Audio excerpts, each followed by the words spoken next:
بسم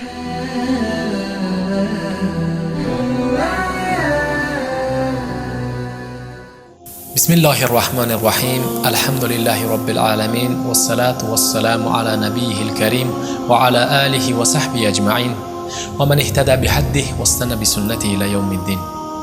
ای مؤمنان، ای بندگان مخلص الله و محبان سنت رسول الله صلی الله علیه و سلم، آیا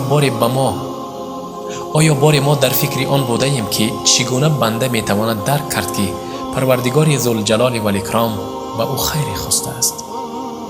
علامت های نیکی خواستن الله رب العزت و الجلال به عبدش، به بنده اش در کدام حالت ظاهر می شود؟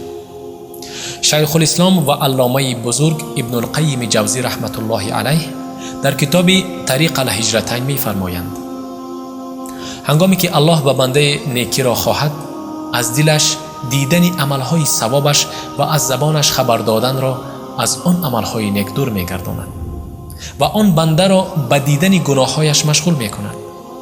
پس همیشه گناههایش در پیش چشمش نمایان می باشند تا آن دمی که وارد جنت می شود.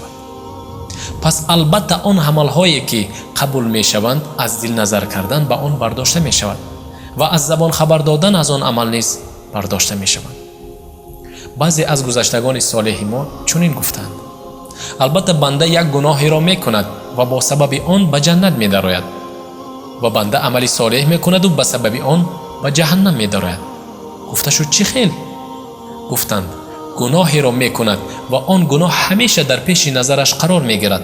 اگر او را به خاطر آورد پشیمان می شود و از الله بخشش طلب می نماید و به سوی الله توبه و تضرع می نماید و می شتابد تا به محو و نابود کردن گناه خود سعی و کوشش کند و شکست بال و ذلیل می گردد به پروردگارش و از آنچه بنده کبر و خودپسندیش بود از آن دور می شود و عملی ثوابی را انجام می دهد. پس همیشه آن را در پیش چشمش می بیند و به آن عمل فخر و منت می کند و او را بزرگ می شمارد و به آن عمل کبر و غرور نمایش می دهد حتی که به آتش می درآید. پس ای بنده مؤمن و ای قدم های شب زنده دار، به پروردگارت سجده و رکوع بکن و استغفار بکن، چون این باری عظیم است که بر کوه گران است. این نور درون دل عشاق نهان است. غافل چوزی تعظیم خدای تو چی دانی؟ یک سجده آگه بهای دو جهان است. پروردگاری عزوجل همه ما را از جمله بنده های خاکسار و توبه کننده بگرداند و از کبر و غرور و خودپسندی در پناه اسمتش نگه دارد. و آخر الدعوانا ان الحمد لله رب العالمین.